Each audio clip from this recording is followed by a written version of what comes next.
Hello बच्चों, आइए प्रश्न को देखते हैं। अवकल समीकरण दे रखा है 1 प्लस एक्स गुणा में वाई गुणा में D X plus 1 minus Y X गुणा में डी वाई बराबर में 0। इस अवकल समीकरण का हल हमें ज्ञात करना है। प्रश्न को हल करने से पहले इसकी मुख्य अवधारणा की चर्चा कर लेते हैं। मुख्य अवधारणा तो देखिए, कुछ इस तरह से अपने पास मान लो अवकल समीकरण मिल जाए कि देखो एफ एक्स डी वाई के साथ आ जाए, एफ एक्स डी वाई के साथ आ जाए और बराबर में मान लो, या फिर इस तरह से ही हम लोग बोल देते हैं कि जी वाई जो है अपने पास डी एक्स के साथ आ जाए और बराबर 0 हो जाए। तो इनको अलग अलग करेंगे कैसे? डी वाई के साथ तो हम लोग वाई का पद ले जाएंगे जी वाई, इसका एक्स के सापेक्ष वाई के सापेक्ष समाकलन कर देंगे। अब ये माइनस के साथ आने वाला है डी एक्स बटा में एफ एक्स, इसका एक्स के सापेक्ष समाकलन। इस तरह से चर जो है अलग अलग पृथक हो जाए तो इस विधि को बोलते हैं चर पृथक्करण विधि। चर पृथक्करण विधि, इससे अवकल समीकरण का हल ज्ञात करते हैं। अब सवाल में देखते ही पता लग रहा है कि एक्स का पद डी एक्स के साथ जा रहा है और वाई का पद डी वाई के साथ जा रहा है। तो पहले तो अवकल समीकरण को लिखते हैं हम लोग 1 प्लस एक्स गुणा में वाई गुणा में डी एक्स प्लस यह जाएगा 1 माइनस वाई गुणा में एक्स गुणा में डी वाई बराबर 0।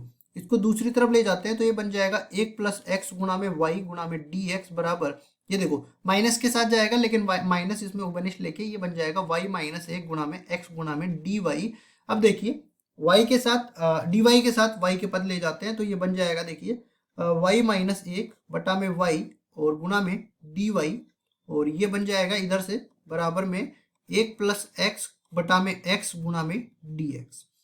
इसका y के सापेक्ष कर देंगे, इसका x के सापेक्ष कर देंगे समाकलन। इसको थोड़ा सा हल कर लेते हैं हम लोग। तो ये बन जाएगा 1 माइनस में 1 बटा y, इस पूरे का y के सापेक्ष समाकलन, और ये बन जाएगा 1 प्लस 1 बटा में x प्लस 1, इस पूरे का x के सापेक्ष समाकलन। तो देखिए हम लोग जानते हैं कि अगर x की घात n का x के सापेक्ष समाकलन करें तो वो बराबर हो जाता है x की घात n प्लस 1 बटा में n प्लस एक अचर पद c, और यहाँ पे n का मान कभी भी -1 के बराबर नहीं आना चाहिए। अगर n का मान -1 के बराबर आ गया तो ये पूरे को, ये नीचे वाले हर को 0 बना देगा, और 0 है तो पूरे पद को अपरिभाषित बना देगा। देखिए यहाँ पे एक का जब y के सापेक्ष करते हैं तो y के बराबर हो जाएगा 1 माइनस 1 बटा y का y के सापेक्ष करते हैं तो ये ln y के बराबर हो जाएगा। इसी तरह दूसरी तरफ चलते हैं तो यहाँ पे देखो 1 बटा x है, इसका x के सापेक्ष करते हैं तो ये ln x के बराबर हो जाएगा, और प्लस एक का अगर x के सापेक्ष करते हैं तो ये x के बराबर हो जाएगा और एक अचर पद c और आ जाएगा। चूंकि ये अनिश्चित समाकलन है, यहाँ पे भी लिख देते हैं हम लोग। ये पहला अपने पास सूत्र है। दूसरा सूत्र अपने पास अगर मेरे 1 बटा एक्स आ जाए, जब n बराबर -1 आ जाए तब इसका हमारे पास सूत्र होता है ln x के बराबर, या फिर लोग भी बोल सकते हैं जिसकी आधार ई हो, ये इस तरह से बन जाता है।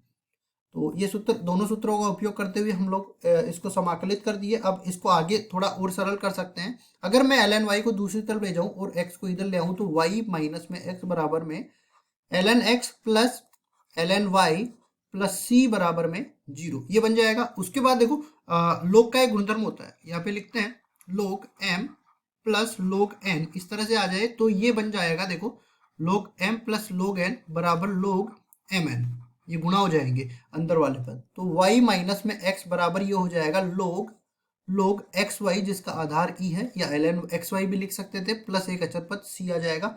अब इसके आगे हम लोग इसको हल नहीं कर सकते तो मान के चलते हैं कि यही अपने पास अवकल समीकरण का हल है और यही हमारा उत्तर है। आशा करता हूँ ये सवाल आपको समझ में आया होगा। धन्यवाद।